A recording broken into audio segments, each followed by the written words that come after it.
ये बच्ची हमारे घर और हमारे खानदान के लिए मुबारक साबित होगी इंशाल्लाह। आमीन। इंशाल्लाह इंशाल्लाह बाबा। चलो अब फिर यारेन की बारी है इंशाल्लाह। इंशाल्लाह इंशाल्लाह। तौबा है। चलो अंदर चले, आ जाओ। आजाद कहाँ है?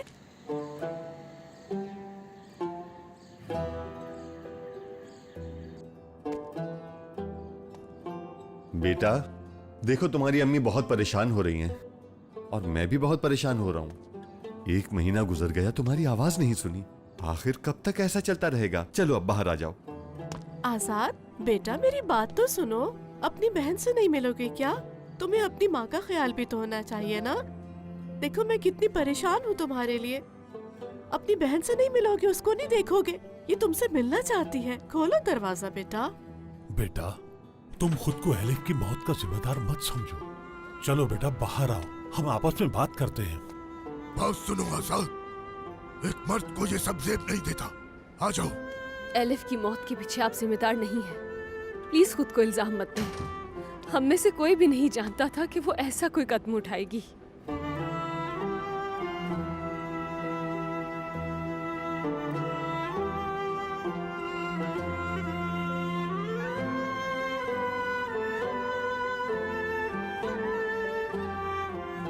कैसे कटेंगे ये दिन? तुम कभी वापस नहीं आओगी।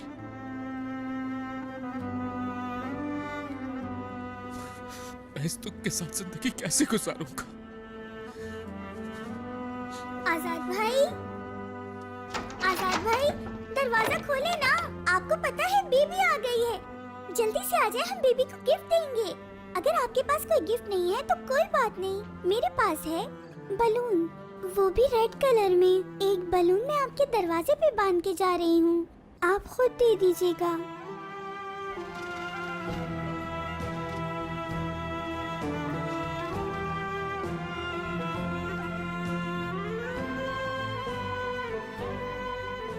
मुझे माफ कर देना,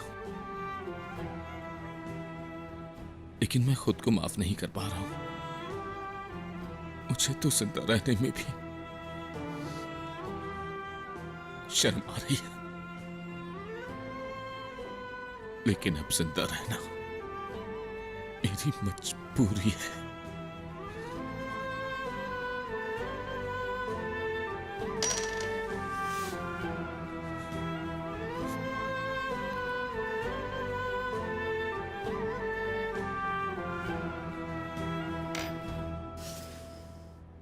मुझे माफ कर देना।